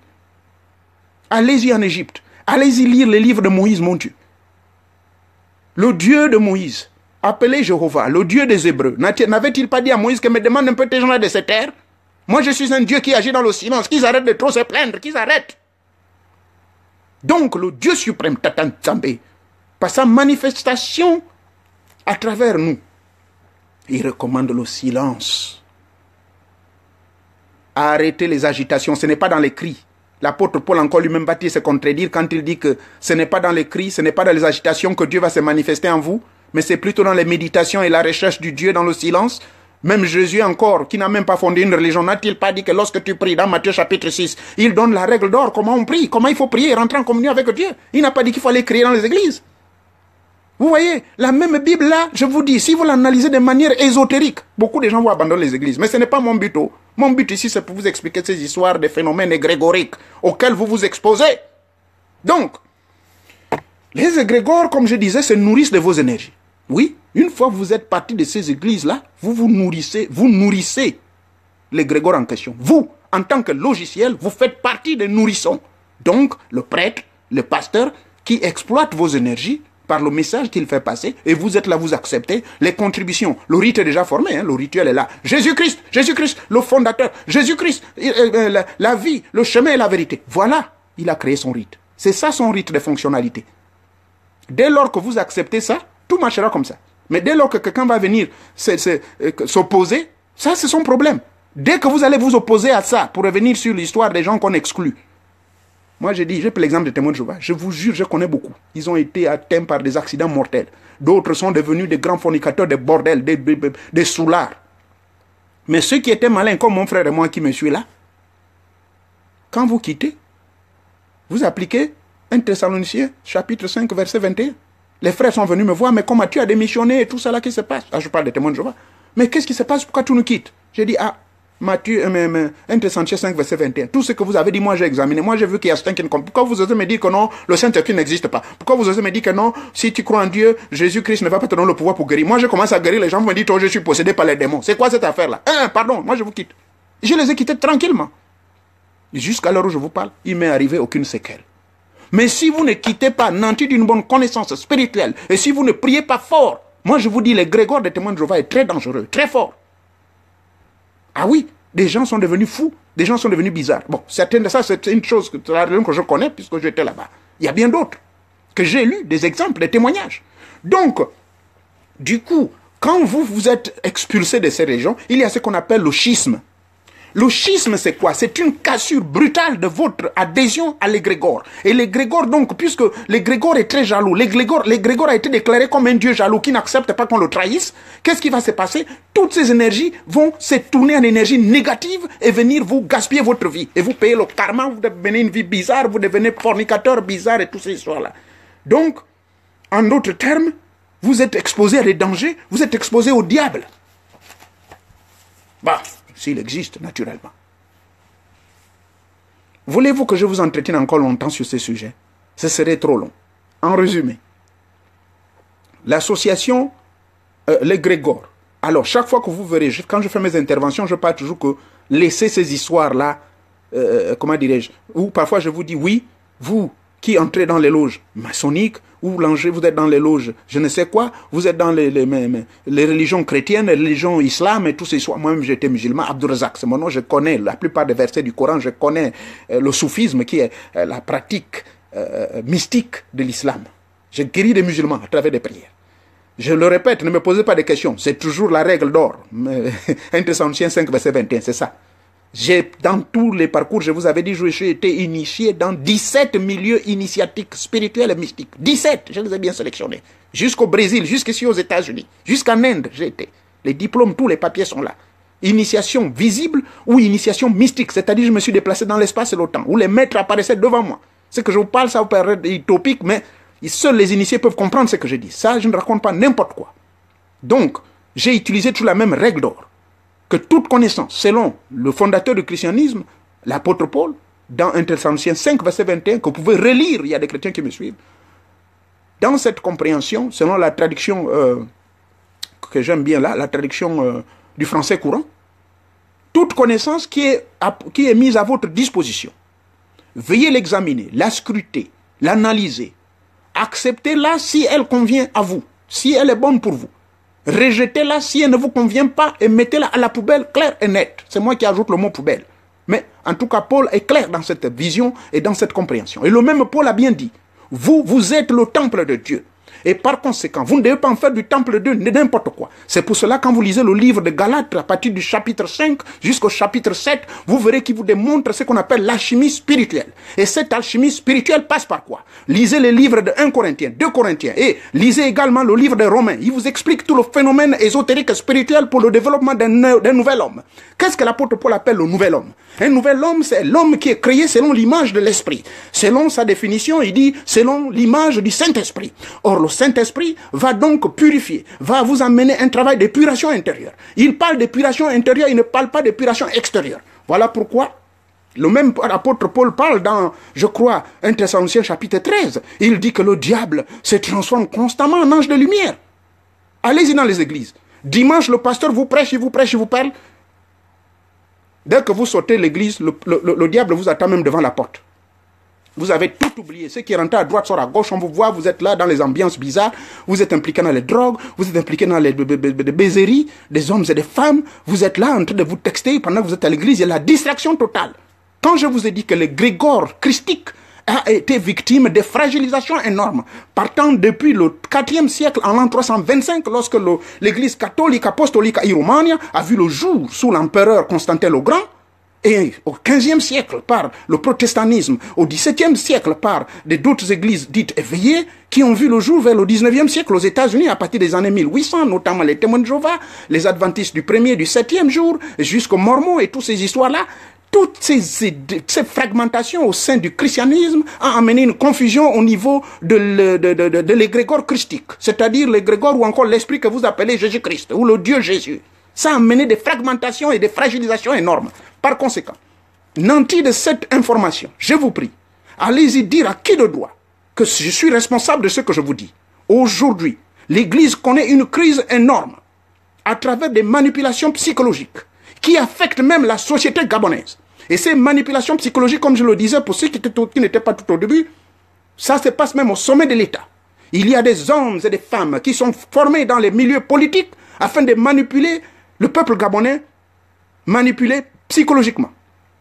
Ils savent les biens, ils savent les réalités sociologiques de notre société gabonaise. Ils savent que l'homme gabonais croupit dans la misère. Ils savent que nous sommes dans des manques énormes. Ils savent que nous avons un retard de plus de 50 ans par rapport à l'indépendance qui nous a été donnée. Ils savent que les besoins de basiques, c'est-à-dire les besoins qui sont les besoins de base, ne sont point acquis. Il n'y a pas de sont point acquis, autant pour moi. Notamment les routes, les écoles, les hôpitaux, les sociétés, la formation des cadres et tout cela, incapables de fabriquer une aiguille. Comment voulez-vous? C'est la part de l'État. Donc il y a une grande manipulation psychologique qui passe par des discours et des conneries et des changements de constitution et autres pour tuer les Gabonais psychologiquement. Donc dans cette manipulation psychologique, si vous ne faites pas ce qu'on appelle une éveil psychologique, une éveil de la conscience, alors votre subconscient va être toujours manipulé par ces hommes politiques.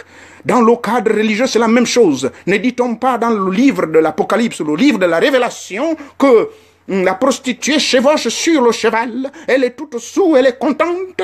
La prostituée, la femme, la bordelle, elle est saoule, elle continue à chevaucher. Il s'agit de qui? Tout le système religieux nésaïbon qui continue à crier au nom de Jésus-Christ, mais qui soutiennent les gouvernements barbares venant droit des ténèbres, en train de leur soutenir à recevoir des médaillons auprès d'eux. Ils sont également victimes de manipulations psychologiques. Et vous allez me dire, vous qui fréquentez ces églises, dont les pasteurs soutiennent Mordicus, un homme qui a prouvé aux yeux du monde entier qu'il est incompétent et incapable, empêchant M. Ping de voyager hier sans raison ni aucune, sur un document fondé sur simplement des pauvres, comment dirais-je, simplement des exaltations ou je ne sais quel mot utiliser. Voilà les manipulations psychologiques dans lesquelles nous sommes victimes. Et aujourd'hui, à l'étape numéro 2, le somatisme. Arrêtez, vous, peuple gabonais, de vous faire manipuler par les marabouts, de vous faire manipuler par ceux appelés soi-disant des Nganga, des soi-disant connaisseurs ou vendeurs d'illusions, ou encore des occultistes de mercenariat. Tous ces mecs qui viennent au niveau du Gabon, et surtout le Gabon, est victime de toutes ces histoires-là. Alors ils vous mettent dans un état purement somatique, vous créez des maladies imaginaires dont vous ne pouvez même plus vous traiter, vous ne savez pas où il faut aller. Arrêtez cela. Soignez-vous, vous-même. Comment vous pouvez vous soigner vous-même? C'est en vous initiant. Et vous initiez en faisant quoi? Étape première. Renseignez-vous. Étape numéro 2. Restez chez vous, c'est-à-dire rien que chez vous. En d'autres termes, c'est dans notre pays, le Gabon, où vous devez recevoir votre initiation. savoir qui vous êtes. Et c'est très important. Sinon, le Gabon va vraiment à la dérive. Je vous ai démontré depuis le début de mes propos que ce soit dans le plan familial, il y a des manipulations psychologiques. Que ce soit dans le plan religieux, il y a des manipulations psychologiques.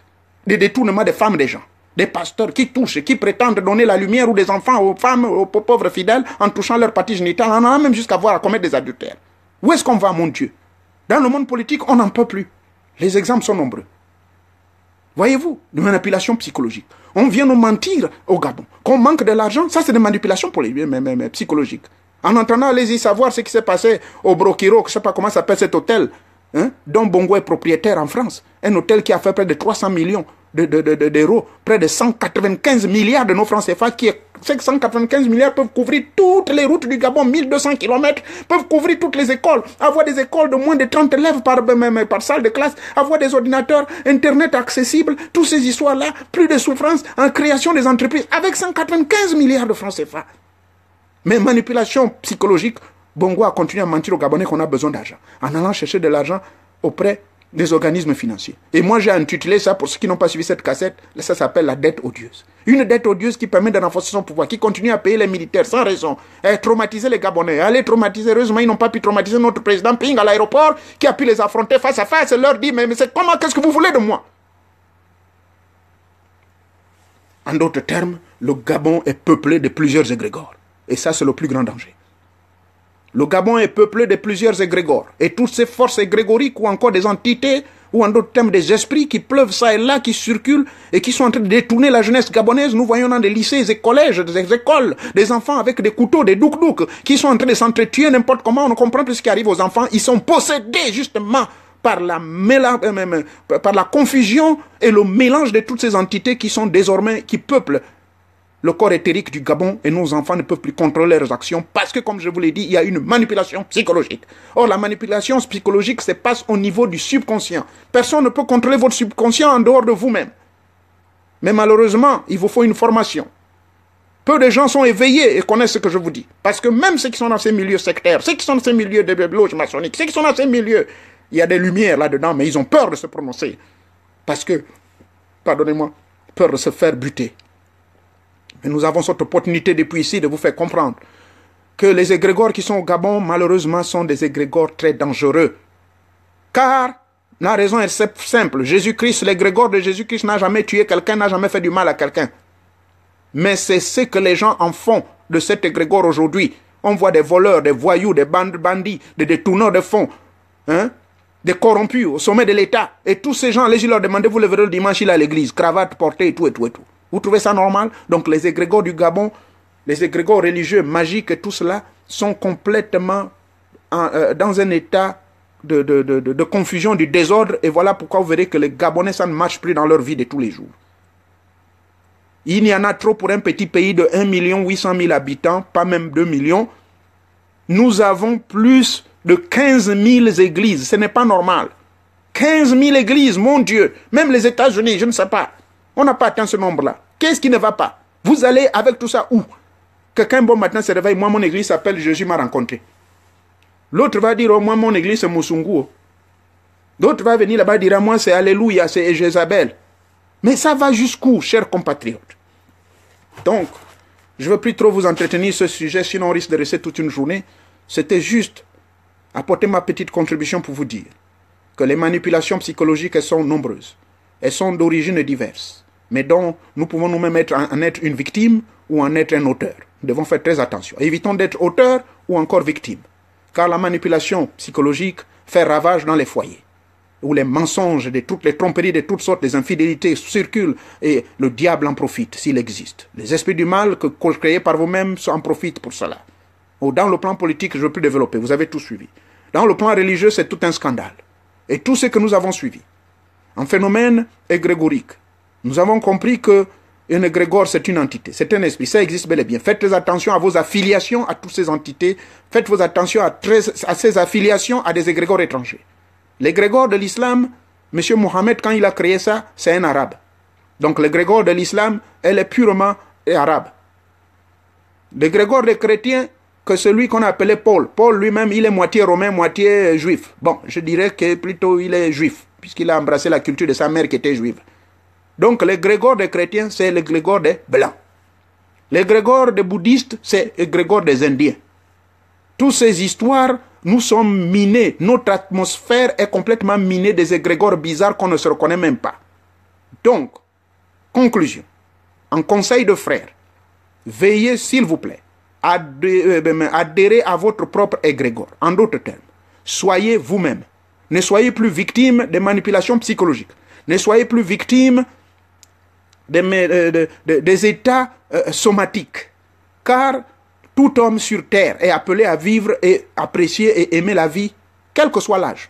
Jusqu'à l'âge de 100 ans ou 150 ans, en tout cas, il y a un homme qui l'a prouvé, il s'appelle Abraham. Jusqu'à l'âge de 175 ans, il bandait fort comme un cheval. Donc ça n'a rien à voir avec, comment dirais-je, l'âge. Tant que le cerveau, tant que votre cœur, les poumons, les reins fonctionnent de manière harmonieuse et que votre alimentation est surveillée de manière périodique et quotidienne et que vous surveillez ce qui rentre dans votre, comment dirais-je, votre cœur et vous surveillez aussi ce qui sort de votre bouche. Donc vivre en harmonie avec l'univers, vivre en harmonie avec les autres, le respect de soi et d'autrui. Comme Jésus l'a dit, les deux plus grands commandements. Jésus l'a dit, non? Aime Dieu de tout ton cœur, de tout ton esprit, de toute ton énergie et de tout. Comment le faire? Je vous ai donné la réponse. Genèse 1, verset 27. Dieu créa l'homme à son image et l'image de Dieu est en nous. Et donc nous sommes la ressemblance de Dieu. N'allez plus aller prier le genou, je ne sais auprès de quel Dieu que vous ne connaissez même pas, dont l'égrégore a été fabriqué il y a combien de temps, et cet égrégore peut vous babler une gifle et puis vous allez vous retrouver dans la confusion totale. Laissez-moi ces histoires-là. Hein? Ça, c'est très important. Donc, je vous remercie, cher peuple gabonais, car le combat, ce sujet n'a pas été trop politique, mais vous verrez que vous avez vu que ça a un rapport complètement, dirais-je, un rapport étroit avec la politique, parce que, effectivement, le peuple gabonais, on nous a embrigadés, on nous a mis dans un système de, je ne sais pas, on nous a tellement embrigadés nos consciences, on ne sait même plus ce qu'il faut faire. Alors, ce n'est pas normal. Il est temps de nous réveiller spirituellement, il est temps de nous éveiller et que, comme je l'avais dit la dernière fois, j'espère que dans ce nouveau gouvernement, ils auront ce qu'on appelle, comment dirais-je, un ministère de l'éducation populaire et, comment dirais-je, ministère des arts et de l'éducation populaire pour pouvoir ici nous amener à mieux nous connaître et à laisser de côté toutes ces forces venant de l'étranger qui sont là en train de manipuler tous les peuples gabonais, surtout la jeunesse, laquelle jeunesse ne se reconnaît plus, qui est complètement ignorée, qui ne peut même plus parler sa propre dialecte, qui ne peut même plus parler sa propre langue, qui ne peut même plus se reconnaître, qui est complètement déphasée du point de vue sociologique et psychologique. Oh Tatanzambe, mon Dieu, où va le monde? Relayez le message s'il vous plaît. Faites passer cette vidéo, je vous en prie. Faites passer le message. Faites passer le message. Je ne vais pas rentrer en émotion. Je ne vais pas rentrer en émotion. Parce que je vous dis tout ce que je viens de dire, droit de mon cœur. Ça risque de me faire couler les larmes. Parce que j'ai pitié de mon peuple.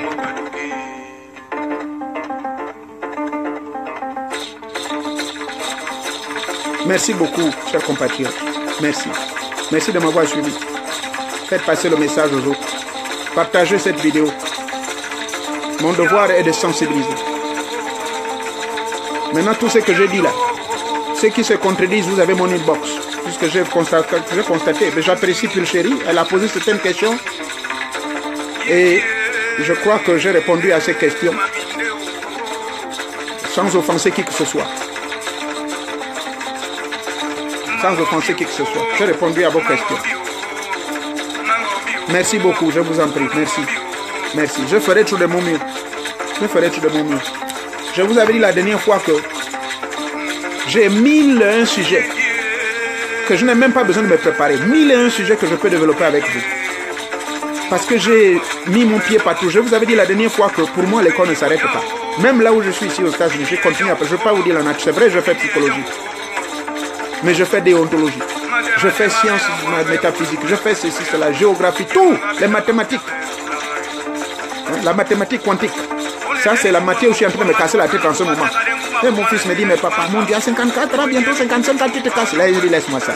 L'âge est un mot disqualificatif qui est utilisé par les ignorants, car l'âge n'est qu'un nombre. Tant que le cerveau fonctionne dans l'espace et le temps, vous êtes capable de maîtriser la matière et de maîtriser la connaissance et de maîtriser tout ce qui vibre et vit. C'est ça. C'est ça la conditionnalité. Je me maintiens physiquement. Je vous ai dit, pour me résumer, qu'il faut, pour ceux qui ne l'ont pas encore commencé, inscrivez-vous dans un club d'arts martiaux. Inscrivez-vous dans un club de boxe. Formez votre corps physique. Hein? Faites le yoga. Faites du karaté. Moi, je suis dans le karaté depuis 1972. Je vous ai cité le nom de ma maître. Il y avait le maître Ndomba, le fils de Yannick Ndomba, qu'on se connaît très bien, qui m'a lancé là-dedans. Il y a le maître Janou à Kendenge qui est à Port-Gentil, qui en 73-74 m'initie à Omboué. Et ensuite, j'ai continué avec le maître Moukani, Mapangu Moukani Mwecha, que Dieu est son âme, il nous a quittés. Et ensuite, j'ai continué avec le maître Moubamba, qui a pris sa retraite. Et je continue ici aux États-Unis. Je ne vais pas vous dire les dents que j'ai, ce n'est pas nécessaire. Mais je continue à m'entraîner au moins 2 à 3 heures par jour. Je continue à utiliser les makiwara, je continue à utiliser les keriwaza, je continue les wudaouke. Tout ça, c'est pour vous dire, pour la formation physique, pour me permettre d'être toujours alerte et en forme. Et je continue à aller à la gym. Je continue à soulever les poids autant que je peux, 80, 100, 200 kilos. Je continue à aller toujours au-delà de l'impossible. Parce que nous sommes un petit Dieu, ne l'oubliez pas. Nous sommes un petit Dieu. Nous sommes capables de tout. Mais c'est nous qui nous limitons dans l'espace et le temps. Nous nous limitons. N'oubliez pas cela. Ne soyons pas victimes du somatisme. Ne soyons pas victimes des manipulations psychologiques. C'est ça qui nous retient. Et c'est ça qui nous empêche d'évoluer. Par des soi-disant malédictions au sein de la famille. Par des soi-disant incapacités. Par des soi-disant excuses. On n'a pas besoin de ça. On évolue, on avance. Et les connaissances, au-delà du physique, je continue à m'entraîner mystiquement et spirituellement. Mon âme s'entraîne à voyager dans l'espace et le temps. Je m'associe, je fais des affiliations en appliquant la loi de 1 Thessaloniciens 5, verset 21. Je prends ce qui me convient et je pratique. Et ce que je ne veux pas, je jette de côté. C'est ça qu'il vous faut, la leçon que je vous donne. Partout. Ouvrez votre esprit. Ouvrez votre esprit à Tatan Zambé lui seul. N'ouvrez pas votre esprit à toutes les forces occultes bizarres et grégoriques, manipulatives, venant de qui que ce soit. Ah, refusez-moi tout cela. Refusez Bongo, Ali Bongo. Il doit partir, c'est clair et net. Refusez. Et ça, je le dis. Peut-être que j'utilise ici maintenant une méthode, une manipulation psychologique, je ne sais pas. Mais refusez tout ce qu'Ali Bongo vous dit. Refusez. Refusez tout ce que ces religions viennent vous dire si vous n'êtes pas d'accord. Si vous êtes d'accord, acceptez. Si c'est pour votre bien. Mais on ne va pas venir vous accepter des choses qui ne vous conviennent pas. Quelqu'un qui va venir crier Alléluia au nom de Jésus, Alléluia, Alléluia, faire du tapage. Si ça vous donne des mots de tête, sortez. Parce que vous allez souffrir pour rien. Or, l'éveil de soi, ce n'est pas dans le bruit. L'éveil de soi, ce n'est pas dans le tapage, l'éveil de soi, ce n'est pas quelqu'un d'autre qui va vous donner ça. L'éveil de soi se trouve en vous. Parce que l'apôtre Paul, que j'aime prendre comme référence, vous dit, vous êtes le temple de Dieu. Vous êtes le temple de Dieu. Nous sommes le temple de Dieu. Le temple de Dieu n'est pas fait de main d'homme. Non. Rien. 0 à 0. Merci beaucoup. Merci. Merci beaucoup. Merci de m'avoir suivi. Merci. Que Dieu nous bénisse en ce jour de dimanche. Merci. Merci beaucoup. Merci beaucoup. Merci beaucoup. Merci. Merci. Soyez bénis. Soyez bénis. Et on se retrouvera samedi prochain pour un autre sujet encore très fort. Toujours dans le